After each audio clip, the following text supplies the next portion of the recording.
Bonjour à toutes et tous, nous sommes absolument ravis de vous retrouver à l'Agora des directeurs juridiques et compliance. Donc ce soir, nous avons une bonne nouvelle à partager, l'arrivée d'un nouveau partenaire au sein du club avec Infinity, la société Infinity, en association avec le cabinet Desclèves et Associés. Donc j'ai le plaisir d'avoir avec moi Francis Fernandez-Mouron, qui est donc directeur exécutif de Infinity, et Arnaud Desclèves, fondateur du cabinet Desclèves et Associés. Donc Francis, je vais te laisser la parole en premier pour présenter Infinity. Nous sommes très heureux d'avoir rejoint cette Agora. De vous dire que nous sommes un groupe leader pour le management de transition pour les fonctions juridiques, mais aussi sur le recrutement juridique. Management de transition, c'est en fait un outil innovant qui permet de staffer des équipes de façon rapide et efficace.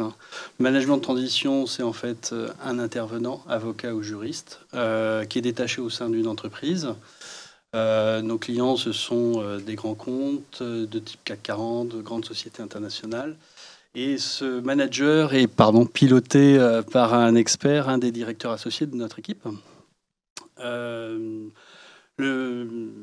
Donc, nous offrons à nos clients des missions de toute durée, de tout niveau de seniorité et dans tout domaine du droit, sans exclusive. D'accord. Quand on nous demande en général en quoi on peut se caractériser, je réponds souvent deux choses.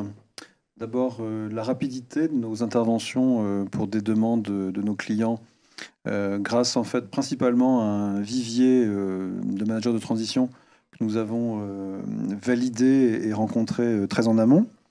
Et puis également notre rapport qualité-prix, si j'ose dire, qui consiste à bien tenir compte des contraintes, notamment des directions juridiques, des contraintes budgétaires des directions juridiques, de manière à proposer un prix très attractif, ce qui compte aujourd'hui particulièrement dans les périodes de restrictions budgétaires. Mais surtout, en fait, on se caractérise par le simple fait que nous sommes la plus grande équipe de directeurs associés dans le management de transition juridique en France. On a maintenant une douzaine de directeurs associés qui sont tous d'un niveau associé ou directeur juridique, qui ont des longues carrières dans ce domaine. Et donc, on a une très forte compétence métier et compréhension métier, aussi bien des besoins des clients que des capacités et des compétences de nos intervenants. Donc, c'est grâce à cet ADN compétences métier qu'on a réussi en France. Et fort de cette réussite en France, on est parti à l'assaut de la petite Europe. On a maintenant des bureaux qui fonctionnent sur Munich, Bruxelles, Luxembourg, Genève et Barcelone. Voilà, donc c'est vraiment, comme le disait Francis, une offre globale qui permet de servir nos clients maintenant dans une grande partie de l'Europe. Voilà, on espère pouvoir continuer à échanger avec vous tous au sein des rooms où on aura le plaisir de vous rencontrer régulièrement et tout au long de l'année. Merci. C'est vrai que le management de transition juridique, c'est quelque chose, et de transition en général, hein, c'est quelque chose qui se développe beaucoup. Donc on est vraiment ravis de vous avoir parmi nous pour développer cet écosystème à l'Agora. Merci beaucoup. Je vais maintenant passer à notre invité d'honneur, Alexandre Stachenko. Je l'ai bien prononcé. Bonsoir Alexandre. Donc quelques mots pour vous présenter. Vous êtes diplômé de l'ESCP Europe, aujourd'hui l'ESCP Business School. Vous avez aussi mené des études à Harvard. Vous avez cofondé en 2015 Blockchain France, une start-up qui accompagne les entreprises dans la définition et la mise en place de leur stratégie blockchain, qui est devenue Blockchain Partner en 2017. On peut dire que c'est aujourd'hui la société leader en France sur le conseil, le développement, l'expertise technique sur tous les sujets blockchain et cryptoactifs. Et vous êtes le directeur général de cette société. En 2016 aussi, vous avez coécrit le premier livre français sur la blockchain qui s'appelait la blockchain décryptée. Et vous intervenez régulièrement dans des conférences comme TEDx, par exemple. Vous avez été également aussi président de l'association Chaintech, qui était l'association de tous les acteurs français, francophones d'ailleurs, de la blockchain. Association qui s'est transformée il y a un an en association pour le développement des actifs numériques. Je ne sais pas si on dit l'ADAN ou là-dedans. Les deux, d'accord. Moi, je dis ADAN, mais... Donc vous êtes donc le fondateur et le board member. Tout à fait. Donc voilà, donc on a, je pense, un des meilleurs experts français sur la blockchain avec nous, qu'on a eu le plaisir aussi d'avoir en intervenant sur d'autres clubs. Et je dois dire un des rares intervenants que nous ayons eu qui soit capable d'expliquer clairement la blockchain. Donc, d'où ma première question. Qu'est-ce que la blockchain, finalement, dont on entend tellement parler, et encore plus avec l'actualité aujourd'hui sur les crypto-monnaies, et pourquoi la blockchain existe? C'est la question à 100 000 euros, enfin en ce moment plutôt à 38 000 euros du coup. La blockchain, en fait, c'est prendre la question sous le prisme blockchain, c'est déjà un peu rater le sujet parce qu'en fait c'est un prisme technique. Donc je vais essayer de prendre un pas de côté pour expliquer pourquoi ça existe et quels sont les enjeux derrière ces technologies. Il faut comprendre que, en gros, ça a été créé fin 2008, début 2009 par un anonyme ou un groupe d'anonymes, en fait on ne sait toujours pas qui, mais sous un pseudo qui est Satoshi Nakamoto. Évidemment, la période de création n'est pas anodine puisque c'est juste après le début de la crise financière de 2008. Et en fait, le but au départ de cette technologie-là, qu'à l'époque on appelle Bitcoin, en fait les deux termes sont confondus. À l'époque, on ne parle pas de l'un et l'autre, les deux veulent dire la même réalité. Ce qu'on dit à l'époque, c'est que Bitcoin a pour but de se passer des intermédiaires de confiance dans les transactions en ligne. Alors pour comprendre la valeur ajoutée de cela, en fait, il faut comprendre quel est le problème au départ que ça résout. Et pour ça, il faut comprendre un des problèmes fondamentaux d'Internet. Un des problèmes fondamentaux d'Internet, c'est qu'on ne sait pas gérer la rareté. C'est-à-dire que quand vous êtes sur Internet et que vous avez une information disponible sur Internet, par définition, vous pouvez la dupliquer des centaines de milliers de fois, mais vous ne pouvez pas la transférer. On voit très bien cette différence, par exemple, dans un exemple tout bête, vous avez une carte postale, vous envoyez cette carte postale, a priori, vous n'avez plus la carte postale puisque vous l'avez envoyée. Dans le monde numérique, ça ne se passe pas comme ça, puisque si vous envoyez un email, vous l'avez toujours après. En réalité, on fait un abus de langage. On n'a jamais transféré cet email, on l'a copié. On l'a copié au destinataire et on l'a gardé chez soi. Donc ça ne pose pas de problème pour l'information. Et c'est une des raisons pour lesquelles ça marche super bien. C'est l'imprimerie 2.0, on peut copier plein de fois une même information, on a des coûts réduits et c'est super. Après, il y a des industries en particulier qui ont été touchées, les médias, les télécommunications, etc. Mais ça pose un gros problème quand il s'agit de toucher à quelque chose qui a de la valeur. Parce que si on pouvait prendre 10 euros, les donner et les avoir toujours après, bah en fait, on ferait de la création monétaire et donc ça ne marcherait pas assez rapidement. Enfin, vous allez me dire, le contexte actuel me donne tort, mais bon, en tout cas, pour l'instant, c'est réservé aux banques centrales de pouvoir faire ça. Et si on pouvait tous faire de la création monétaire, on ne s'y retrouverait plus. Pourquoi? Parce que pour que l'euro ait de la valeur, il faut qu'on ait confiance dans le fait qu'il n'y en a pas une infinité et que tout le monde peut en créer. Sinon, il y a de l'inflation à 1 million de pourcents, on se retrouve au Venezuela et ça ne marche plus. Donc ça, Internet ne sait pas le faire. C'est la raison pour laquelle, quand vous faites des transactions en ligne, quand vous gérez de la valeur, en fait, vous allez passer par un intermédiaire de confiance. En physique, vous n'êtes pas obligé. En physique, je peux vous donner un billet de 10 euros, il n'y a pas d'intermédiaire dans la transaction. En numérique, il y a forcément un intermédiaire de confiance, ça va être une banque, Visa, Mastercard, PayPal, quelqu'un. En tout cas, il y a quelqu'un dont le job est en fait de gérer qui possède quoi. C'est-à-dire, en fait, ils ne vont absolument pas non plus, eux, gérer des transactions, puisqu'en fait, encore une fois, Internet ne sait pas faire ça. Par contre, ils vont gérer des registres. Qui possède quoi? Et si je fais un virement, en fait, un virement, ce n'est pas un transfert, c'est « Bonjour ma banque, pouvez-vous actualiser votre registre? Je possède maintenant moins et la personne en face possède plus. » Donc ça marche très bien, mais il y a un problème majeur qui est l'intermédiation. Donc pour certains, l'intermédiation, c'est un problème d'optimisation. Ça peut être parce que ça prend beaucoup de temps de faire un virement, par exemple, plusieurs jours ouvrés pour faire un virement. Ça peut être parce que ça prend de l'argent. Des transactions à l'international, par exemple, si vous prenez des acteurs comme Western Union ou des concurrents, on se retrouve parfois avec des frais de transaction à hauteur de 8-10% de la transaction, donc ça peut être très cher. Ou ça peut être tout simplement le fait que l'intermédiation n'est pas accessible à tout le monde. Il y a les 2/3 des adultes sur la planète qui n'ont pas accès à un compte bancaire en ligne, par exemple. Ou bien ça peut être de la censure. Vous avez des personnes comme des lanceurs d'alerte en particulier, des Snowden, des Assange, ils se sont fait couper leur accès à des comptes en banque parce que ils étaient lanceurs d'alerte sur des sujets sensibles et donc du coup, ils n'avaient plus accès à leurs fonds. Donc tout ça sont autant de raisons pour lesquelles, en 2008-2009, vous avez un certain Satoshi Nakamoto qui dit qu'il faut faire autrement et donc il propose Bitcoin. Et Bitcoin, la proposition de valeur, c'est celle-là, c'est de dire j'ai un Bitcoin sur mon téléphone, je peux vous l'envoyer, vous êtes à Kuala Lumpur, dans 10 minutes vous l'avez, il n'y a pas eu d'intermédiaire dans la transaction, ça a pris 10 minutes et j'ai payé quelques centimes. Donc ça, il faut bien comprendre qu'au départ, la blockchain et la crypto-monnaie, donc Bitcoin qui est la première crypto-monnaie, ça c'est la proposition de valeur essentielle, originale, c'est pour ça que ça existe, c'est l'enjeu que ça résout au départ. C'est la création et le transfert de la valeur en ligne.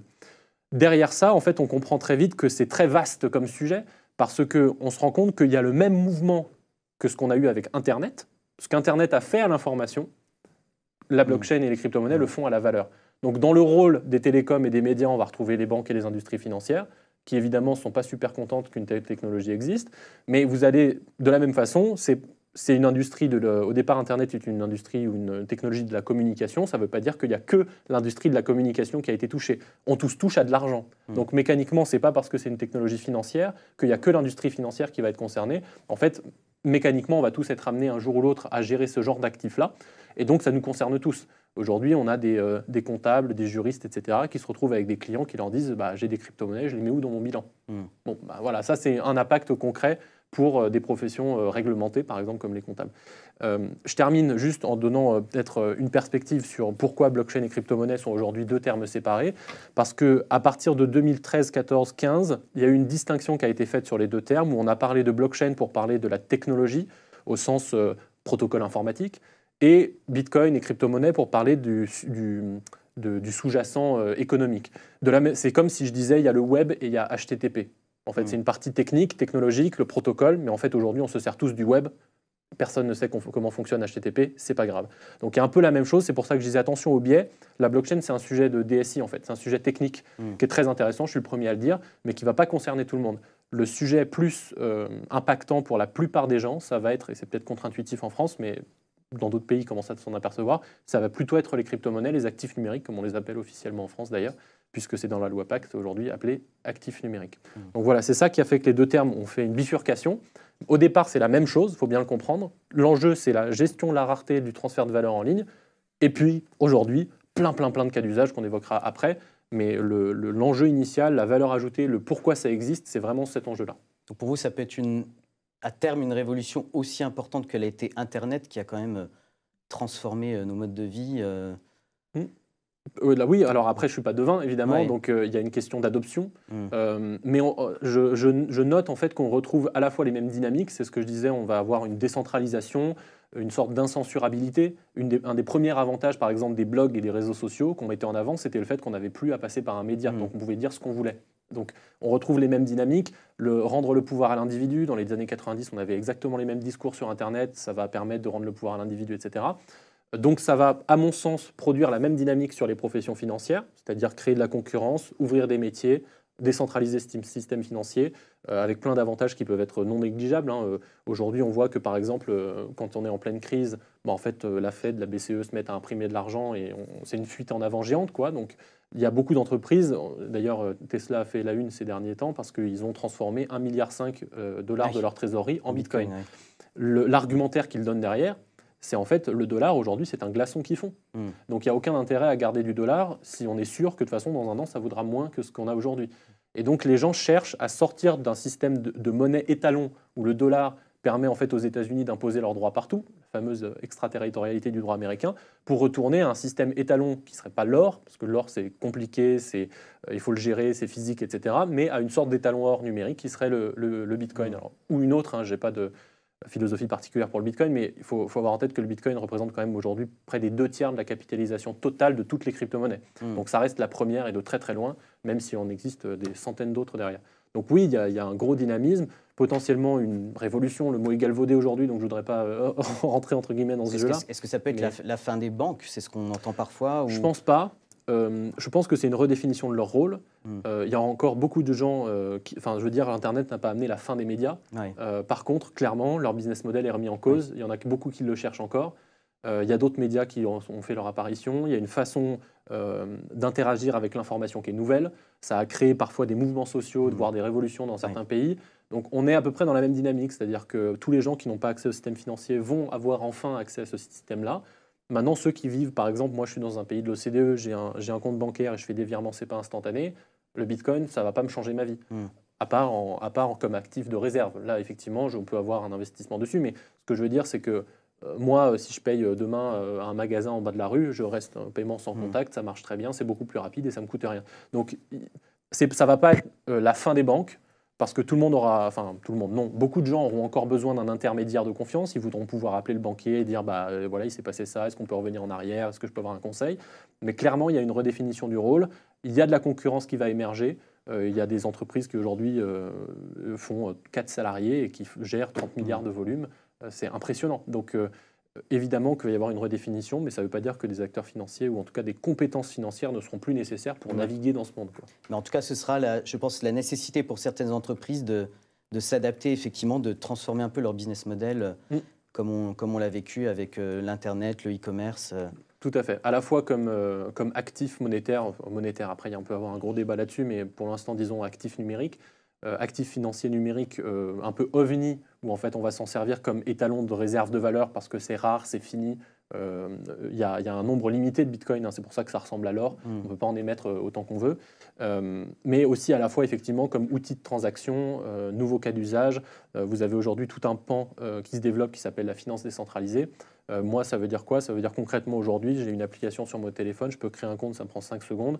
Dans 10 secondes, j'ai obtenu un prêt et j'ai demandé rien à personne. Donc ça, c'est pas possible dans la finance traditionnelle, je veux dire. Alors les cas d'usage, on va en parler, les cas d'usage dans les entreprises. Juste avant, moi, je voulais savoir si la blockchain, vu qu'on est avec des directeurs juridiques, en dehors des enjeux effectivement qui vont les concerner dans les entreprises, est-ce qu'elle va impacter aussi directement les professions juridiques, que ce soit les directeurs juridiques, les avocats? Est-ce qu'il y a quelques cas d'usage qui émergent? Oui, alors d'abord un mot pour les directeurs compliance qui, eux, à mon avis, j'allais dire, vous avez intérêt à vous former parce que c'est déjà là. Je vois dans la plupart des banques, dans la plupart des cabinets d'avocats que je peux rencontrer, ils ont déjà des questions évidemment sur le Know Your Customer, le financement du terrorisme, la vérification d'identité, etc. Parce qu'on est sur des nouveaux mécanismes à suivre. Une blockchain, c'est un registre de transactions, mais il faut savoir aller dedans et lire la blockchain pour savoir ce qui se passe. Techniquement, c'est beaucoup plus transparent que le système financier traditionnel d'ailleurs, mais c'est juste que tant qu'on ne comprend pas, en fait, on voit un registre défiler sous ses yeux et on ne comprend rien. Donc forcément, au moins sur la compliance, le fait que ces nouveaux actifs financiers existent, ça va créer un nouveau sujet de tractation qui va être très important. Et j'ai fait un nombre incommensurable de réunions, vous l'avez mentionné, notamment dans ma partie associative, quand j'étais sur la partie réglementaire, fiscale, comptable, en France en particulier, sur l'évolution de la réglementation. Les sujets étaient presque tous autour de la compliance, même au niveau européen. Donc évidemment, il y a un gros sujet sur ça. Pour les professions juridiques, alors il y a un cas d'usage qui est plus un corollaire, mais qui n'est pas un cas d'usage direct, on va dire financier. C'est qu'on va se servir des blockchains comme d'un registre infalsifiable. Pourquoi? Parce que en fait, donc la blockchain, comme je disais tout à l'heure, par exemple, quand vous utilisez Bitcoin, donc Bitcoin, ça va être le jeton monétaire. La blockchain, ça va être le protocole informatique qui est, lui, décentralisé et gère des transactions de manière irréfutable. Et en fait, un des cas d'usage majeurs qui est aujourd'hui mature des blockchains, il n'y en a pas beaucoup, donc celui-là est important, c'est qu'on va pouvoir se servir de ce registre, non pas pour y faire des transactions, mais pour y déposer des métadonnées. Et donc, on va s'en servir comme outil de certification, très puissant. Pour vous donner des exemples, nous, on a travaillé par exemple avec l'État de Genève sur l'émission de CABIS, qui sont numériques, mais qui sont aussi authentiques. Alors ça peut choquer parce que pour un juriste, normalement, un acte authentique, ce n'est pas électronique par définition. Sauf que grâce à la blockchain, en Suisse, ils ont passé une ordonnance qui s'appelle l'ordonnance sur les actes authentiques électroniques, qui permet justement de dire, si en fait, grâce à la blockchain, j'ai la capacité de gérer de la rareté numérique, donc de prouver que ce PDF, c'est bien celui-là. Et ça aujourd'hui, il n'y a que la Suisse qui... Non, je parlais de nous parce qu'on a travaillé avec l'État de Genève. On travaille aussi avec des laboratoires de recherche pour prouver la paternité sur des brevets, avec des écoles pour certifier des diplômes. En fait, le cas d'usage de certification est un cas d'usage très mature aujourd'hui. C'est-à-dire que pour la plupart des cas d'usage blockchain, il faut encore passer par des étapes d'idéation, trouver un cas d'usage, développer un protocole, etc. Ça peut coûter parfois des dizaines de centaines de milliers d'euros. Ça, c'est un cas d'usage, la certification qui est mature. Ça veut dire que concrètement, je vais encore faire de la pub, mais c'est pour donner un exemple. Nous, on a fait un produit sur étagère sur ce cas d'usage-là. Concrètement, vous payez quelques milliers d'euros par mois et vous avez autant de certifications que vous voulez tout le temps. Donc, ce n'est pas le même ordre de grandeur en termes de budget parce que le cas d'usage tourne, il est prouvé. Ça fait 5 ans qu'il y a des boîtes qui le font et donc ça marche très bien. Et en plus, c'est très vaste. Je veux dire, à partir du moment où on fait de la certification, qui techniquement est très solide, en fait, on peut tout certifier, des dessins industriels, des diplômes, des certificats immobiliers, des actions, des dividendes, tout. Et donc ça devient très très intéressant parce que justement le corollaire, c'est qu'on arrive à garantir la rareté numérique de tout ce qu'on veut. Est-ce qu'il peut y avoir des usages sur tous les aspects, confidentialité de vie privée, connaissance du client, etc.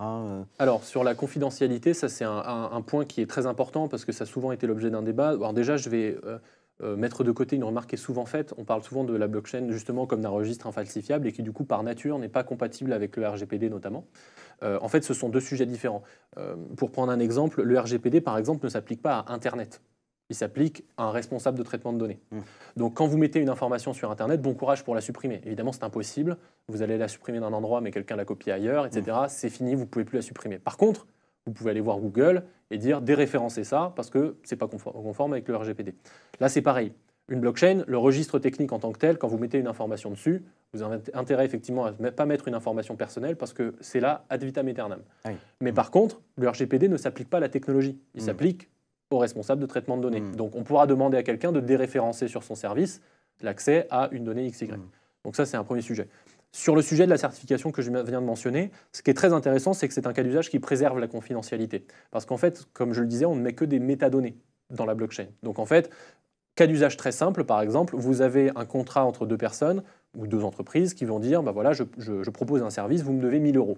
Bon, souvent, trop souvent, j'allais dire, on peut avoir des cas dans lesquels le service est rendu, mais il y a un petit truc qui ne va pas, ou pas d'ailleurs, et puis en fait, 3 mois après, il y a la personne qui devait payer qui dit, en fait, je vous dois que 100 €. À ce moment-là, c'est parole contre parole, parce qu'en fait, une personne a stocké son contrat dans son silo, et l'autre dans son autre silo, et puis c'est parole contre parole, et on part pour 6 mois de litige. En gros, je caricature, mais c'est à peu près ça. L'intérêt de la blockchain, c'est qu'on va prendre le document avec lequel on met 1 000 €, etc., on va le signer, très bien.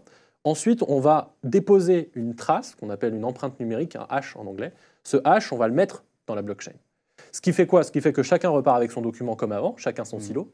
Mais le jour où il y a un litige où quelqu'un dit bah non, c'est pas vrai, c'est 100 €, on est en capacité de dire ok, eh bien repasse ton document avec tes 100 € dans la moulinette cryptographique. Et il va être incapable de reproduire la même trace, puisque mécaniquement, il a touché à son document. Donc s'il est incapable de produire la même trace, en fait, on sait que c'est lui qui a fraudé.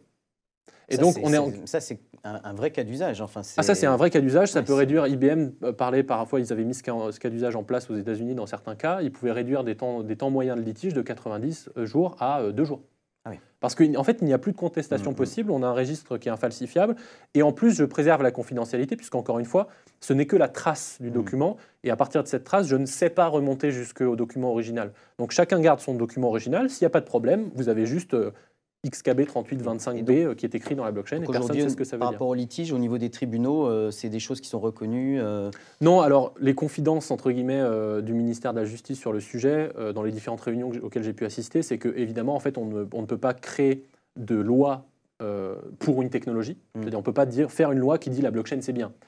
Donc en fait on est condamné à attendre la jurisprudence. Et comme on n'a pas le droit de forcer la jurisprudence, bien évidemment, en fait on est condamné à attendre. Mais vous avez d'autres pays, vous avez l'Italie, la Chine, certains États aux États-Unis qui ont déjà dit oui, bien sûr, ça marche, il n'y a pas de souci avec ça.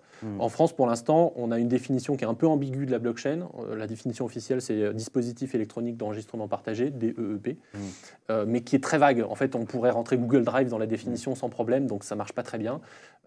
Mais globalement, le ministère de la Justice, à chaque fois qu'on le rencontre, nous dit il n'y a pas de problème, mais il faut une jurisprudence, quoi. Donc voilà, je ne peux pas vous assurer à 100% parce que ça se trouve, le juge ou le tribunal en question, au moment de juger, dira bah non, je ne suis pas d'accord. Mais normalement, c'est un peu comme un email en version beaucoup mieux. Donc il ne devrait pas y avoir trop de problèmes. Bon, c'est passionnant, mais je vais peut-être avancer parce qu'il nous reste 10 minutes par rapport au timing de l'interview. Yes. Et on aborde peut-être le plus gros morceau qui sont les usages en général dans les entreprises. Et puis évidemment, les enjeux juridiques liés à ces usages. Ouais.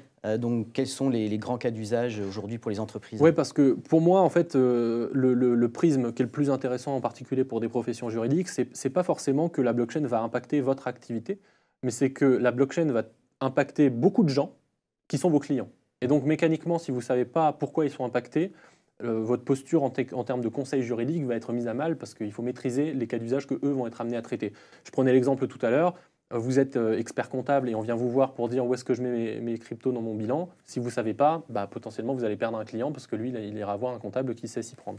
Donc ça, c'est un exemple, évidemment, le propos vaut pour la plupart des professions juridiques. Donc les cas d'usage majoritaires en dehors des professions juridiques, ça va être tout ce qui est financier, je l'ai dit tout à l'heure, donc tout ce qui va concerner le transfert et le stockage de valeur. Mais grâce à ce qu'on appelle la tokenisation, alors très simplement, ça vient de token en anglais qui veut dire jeton, on va prendre n'importe quel actif, un micro, un téléphone, un actif numérique au sens, je sais pas, un item dans un jeu vidéo par exemple, n'importe quoi. On va le représenter par un jeton qui lui va circuler sur une blockchain. Pourquoi on fait ce procédé-là? Parce qu'en fait, ce faisant, on va donner toutes les caractéristiques d'une crypto-monnaie à un actif quelconque. Donc vous prenez votre micro, vous créez un micro-coin, et en le représentant sur une blockchain, d'un seul coup, votre micro il devient cessible, divisible, transférable, mondial, liquides, etc., etc. Et donc, bon, pour un micro, on peut dire on s'en fout. Par contre, pour des dividendes, ça peut être plus intéressant. Pour des actions, pour des obligations, pour des titres financiers, pour des collatéraux, pour des hypothèques, etc., etc. Donc, grâce à la tokenisation, en fait, on élargit très drastiquement le scope qui, au départ, est limité à Bitcoin et la réserve de valeur. En fait, on se rend compte que ça touche tous les actifs. Donc, mécaniquement, ce cas d'usage-là, nous, on va avoir des gens, par exemple, qui sont dans l'immobilier, qui vont nous dire « je veux tokeniser un immeuble ». Pourquoi ? Parce qu'ils tokenisent leur immeuble, d'un seul coup, ils peuvent le diviser en 10 000 parts, vendre ces parts à l'unité à des personnes et envoyer des bouts de loyer à ces 10 000 personnes qui ont acheté. Et donc, je rends accessible l'immobilier à plein de gens. Ouais. Ça, on a des discussions avec au moins 3 ou 4 boîtes immobilières en ce moment, dont des publics d'ailleurs. Donc, c'est un vrai cas d'usage qui existe dans l'immobilier. Et vous pouvez aller un cran plus loin, c'est-à-dire vous pouvez prendre votre jeton immobilier et le bloquer comme collatéral pour débloquer un emprunt, par exemple. Donc ça, c'est des cas d'usage qui se développent et qui viennent de ce qu'on appelle donc la tokenisation. La suite de mon propos, je commençais à en parler à l'instant avec le collatéral et l'hypothèque, etc. C'est ce qu'on appelle les smart contracts. Alors, c'est pas moi qui choisis le nom, je m'en excuse parce que c'est ni smart ni contract, mais bon, tant pis. C'est en fait simplement du code informatique. Mais c'est du code informatique qui a pour particularité de savoir gérer les crypto-monnaies. Parce qu'un code informatique normal, il ne gère pas des crypto-monnaies. Il ne sait pas gérer les crypto-monnaies, ce n'est pas ce qu'il gère. Par contre, un smart contract, là où c'est très intéressant, c'est que du coup, on va amener de la conditionnalité dans le monde des actifs numériques. Donc typiquement, c'est tout le monde de la finance décentralisée dont je parlais tout à l'heure, c'est exactement ça, des smart contracts. C'est-à-dire, je vais coder le fait que si on m'envoie un jeton qui vaut un immeuble, eh bien, je peux fournir tant de jetons qui valent des dollars, et donc débloquer une capacité d'emprunt, par exemple. Quand je prenais mon téléphone pour dire ça, c'est exactement ce qui se passe. Je peux mettre en collatéral des jetons qui représentent un actif réel, débloquer une capacité d'emprunt, et puis voilà. Je peux aussi aller à l'inverse, déposer des crypto-monnaies que j'ai et toucher des intérêts. Donc tout ça, c'est des smart contracts qui se mettent en branle et qui développent des cas d'usage comme ça, conditionnels, qui deviennent complexes, mais qui deviennent très intéressants. Il y a un taux d'intérêt aujourd'hui. Je peux prendre ce qu'on appelle des stablecoins, donc qui sont en gros des actifs qui représentent toujours $1. Je les mets sur des services de la finance décentralisée, je touche 8% par an. C'est imbattable. Aujourd'hui, si vous êtes sur un livret A, bon, vous n'êtes pas sur un taux comme celui-ci. Donc c'est globalement aujourd'hui les avantages en entreprise. Vous allez avoir des cas d'usage de traçabilité, mais qui ont moins de corollaires juridiques, parce que très souvent, ça va retomber sur ses pattes en faisant des contrats de preuve, des contrats de consortium, qui sont des choses classiques, c'est-à-dire qui n'apportent pas de nouveauté. C'est pas que c'est pas compliqué, mais ça n'apporte pas de nouveauté de toucher à des crypto-monnaies. Et puis après, de manière générale, comme je disais, il y a tous les corollaires comptables, fiscaux, où la fiscalité en France a bougé dernièrement sur les crypto-monnaies depuis maintenant 1 an ou 2. La comptabilité a évolué aussi. Maintenant, on sait que c'est l'intention de détention qui va compter pour gérer les crypto-monnaies dans un bilan. Voilà, donc des cas d'usage en entreprise, il y en a beaucoup.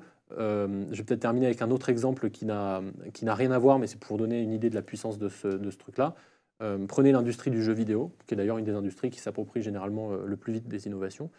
Dans l'industrie du jeu vidéo, le business model traditionnel a beaucoup évolué ces dernières années. Pour caricaturer, il y a 40 ans, vous achetiez une borne d'arcade. Il y a 20 ans, vous achetiez un CD. Il y a 10 ans, vous achetiez une clé CD sur une plateforme numérique. Aujourd'hui, généralement, le jeu est gratuit, mais vous achetez des items dans le jeu. Et vous habillez votre personnage, etc. Et puis à la fin, vous avez payé 50 € sans vous en rendre compte. Tout ça, en fait, les éditeurs de jeux vidéo commencent à se rendre compte que s'ils pouvaient donner cet item numérique, s'ils pouvaient lui donner une rareté, et donc le rendre échangeable sur un marché secondaire, par exemple, rendre la propriété de cet item à un joueur, ils développent un marché secondaire, ils permettent d'augmenter de 20% ou de 30% le prix de cet item-là, et donc en fait vous avez encore un changement de business model dans le monde du jeu vidéo, et donc il ne s'agit pas d'un cas d'usage à la marge, il s'agit d'une redéfinition du business model quand même de l'industrie. Donc tout ça, ça va créer des problématiques juridiques, par exemple, un acteur du jeu vidéo qui viendrait dire « oui, mais gérer des crypto-monnaies c'est compliqué, donc j'ai envie de le faire pour mes clients ». Là, il faut être en capacité de lui dire attention, si vous faites ça, aujourd'hui, la loi considère que vous êtes custodienne. Donc, si vous êtes custodienne, il faut aller voir l'autorité des marchés financiers et obtenir un visa. Effectivement, l'acteur du jeu vidéo, il n'avait peut-être pas ça en tête, et il faut être capable, en tant que directeur juridique ou directeur compliance, de lui dire non, attention à ce que vous faites, parce que là, vous entrez dans le monde financier, c'est réglementé, il y a des choses à faire et pas faire.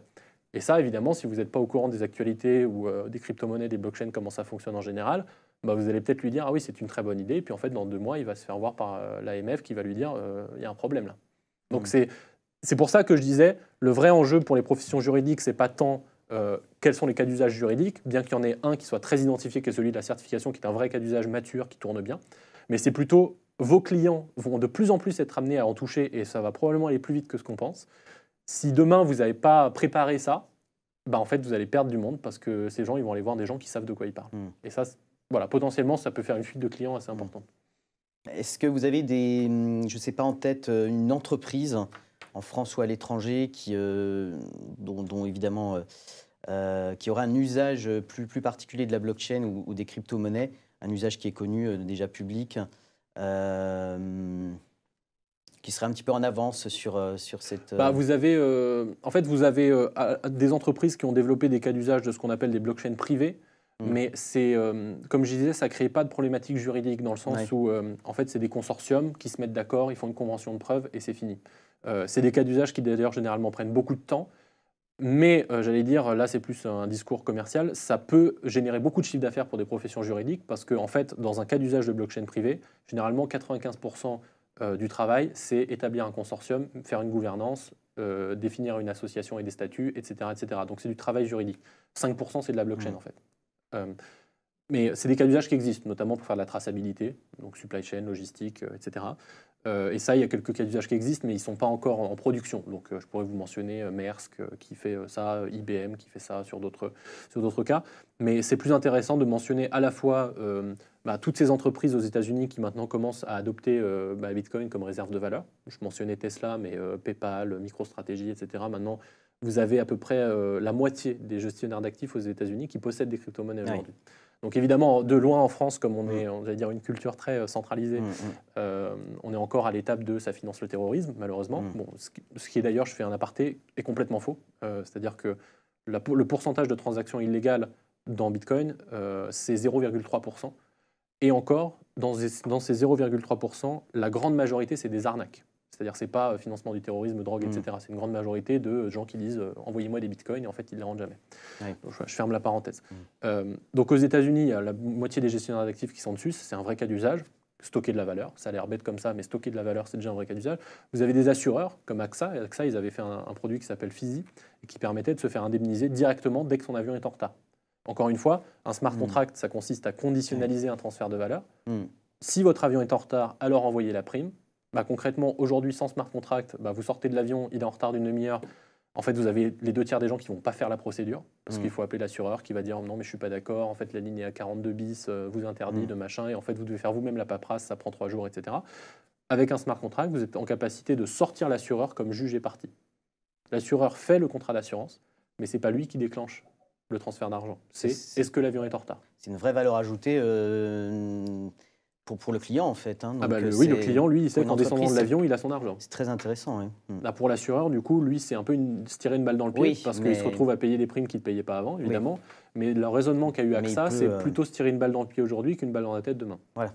Oui. Je résume, mais c'est à peu près le raisonnement, effectivement, qu'il y a eu derrière ça. Oui, mais ils ont au moins une satisfaction client qui fait que... Oui, bien sûr. Contrairement à d'autres compagnies, donc c'est vrai que c'est très intéressant. Et donc les cas d'usage sont extrêmement vastes, mais ils touchent, comme je disais, pour conclure, en particulier les professions financières, mais c'est normal parce que c'est une technologie financière au départ. Ça ne veut pas dire que c'est les seules professions qui vont être touchées. J'ai pris l'exemple du jeu vidéo, mais de la certification, de la propriété intellectuelle, etc. A priori, tout le monde va être confronté à cette technologie-là. Maintenant, évidemment, je ne suis pas devin, donc est-ce que c'est l'année prochaine ou dans 5 ans, ça, j'en sais rien. Mais ça peut être toujours intéressant de se préparer, effectivement. J'ai déjà aujourd'hui des interactions avec... des comptables, la comptable de mon entreprise par exemple, parce que nous on possède des cryptos évidemment, qui me dit où est-ce que je mets les cryptos. Je connais d'autres experts comptables qui savent, donc voilà. C'est le genre de réflexion qu'on peut avoir dans ce milieu-là. Évidemment, il y a des gens qui vont avoir la même réaction parce que des banques vont leur interdire d'ouvrir un compte, ils vont avoir envie d'ouvrir un compte crypto.